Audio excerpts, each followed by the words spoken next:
पीले दांत वाली बहू। रंजना कभी ब्रश नहीं करती थी। उसे कितनी बार उसके माँ बाप ने डांटा, लेकिन उसका कोई असर उस पर होता ही नहीं था, जिस कारण से उसके दांत पीले पीले हो जाते हैं। शादी के बाद अरे बहू, वैसे तो तुझ में कोई कमी नहीं है, पर तेरे दांत इतने पीले कैसे हैं बेटा? कैसे मतलब? कोई सर्जरी थोड़ी ना कराइए। वो तो क्या नाम, मैं ब्रश नहीं करती थी तो पीले हो गए। अब क्या करूं? आप कहें तो लाल करवा लूं या फिर काले? यार ये क्या है, क्यों माँ से लड़ रही हो? लड़ रही हूँ? अरे मैं लड़ रही हूँ या ये बोल रही है कि दांत पीले हैं, पीले। अरे तपस्या थोड़ी ना की है इन्हें पीले करने के लिए। बकायदा ब्रश नहीं किया है 20 साल तक, तब जाकर। छी, कैसी बात कर रही हो? ये उस वक्त तो पीले नहीं थे जब हम लोग तुम्हें देखने आए थे। अरे तब साफ करवा लिया होगा डेंटिस्ट के पास जाकर। अब देखो कैसे पीले पीले लग रहे हैं। रंजना सास की तरफ गुस्से से देखती है। फिर शुरू हो गई पीले पीले पीले। अरे पीले तो तब भी थे जब मेरे हाथ का रसगुल्ला उड़ा उड़ा कर खा रही थी और बोल रही थी, लड़की नहीं गुणों का खजाना दे रहे भाई साहब आप। खैर, अब वो लोग करते भी तो क्या करते, पीले दांत वाली बहू पल्ले पड़ी थी तो झेलना तो था ही। एक दिन कीर्तन में रंजना गाना गा रही थी। अरे कमला बहन, माँ का द्वार है, यहाँ तो सब शुद्ध होकर आते हैं, फिर अपनी बहू को ब्रश भी नहीं करवाती तुम। दूर से पीले पीले दांत भक्ति में बाधा उत्पन्न कर रहे हैं। अरे कोई 2 साल के बच्चे थोड़ी ना लेकर आई हूँ मैं बहू बनाकर। अच्छी खासी लड़की है, अरे कैसे करवाऊं ब्रश? ये तो उसे खुद करना चाहिए ना। अब माँ बाप तो इसके जैसे तैसे निपटा दिए, ये नहीं सोचा कि सास कैसे संभालेगी। सास बहू को लेकर घर आ जाती है, लेकिन सोच लेती है कि अब इसे लेकर कहीं नहीं जाएगी। अगले रोज बहू कहती है, अरे क्या हो गया, मंदिर नहीं जाना क्या? कीर्तन का वक्त हो रहा है।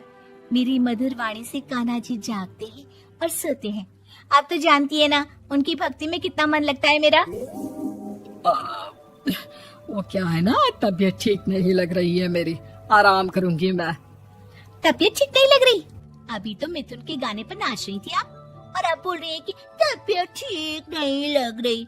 अरे भक्ति में मन लगा लो सासू माँ, ऊपर जाना है, क्या मुंह दिखाओगी आप? हाँ? सास को बहू की बात पर गुस्सा आ जाता है। मैं क्या मुंह दिखाऊंगी, इसकी चिंता तो ना कर, समझी? अपने मुंह की चिंता कर, जो ये पीले पीले दांत लेकर हर जगह पहुंच जाती है। पता है लोग कितना मजाक बनाते हैं।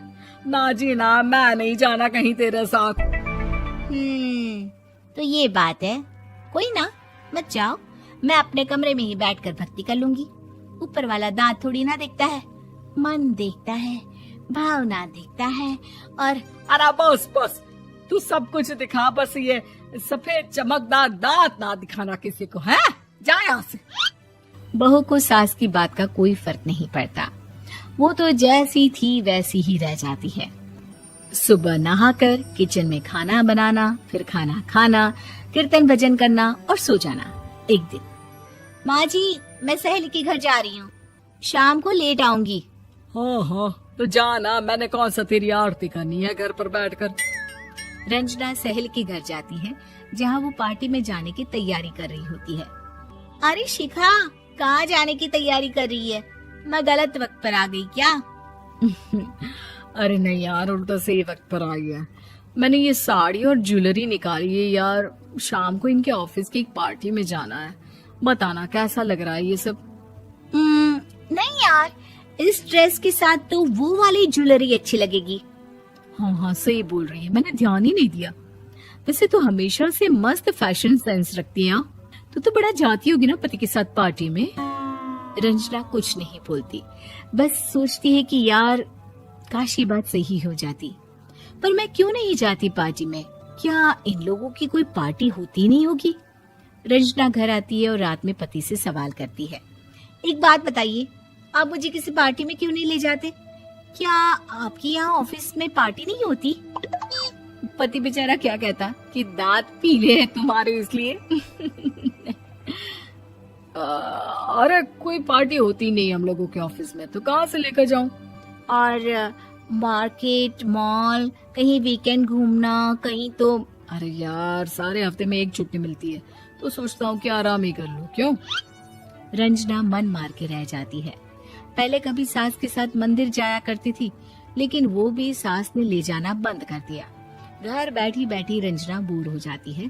तभी उसे आइडिया आता है और वो मायके जाने का सोचती है। सासू माँ, 2 दिनों के लिए मम्मी के घर जा रही हूँ। अच्छा ठीक है, आराम से जा। और हाँ, माँ से कुछ अच्छी आदत सीख कर आना कि कैसे शरीर के हर भाग की तरह दांतों की सफाई भी जरूरी होती है, समझी? शुरू हो गई ना आप। वो लोग आपकी तरह नहीं है कि छोटी छोटी बात का बतंगड़ बना दे।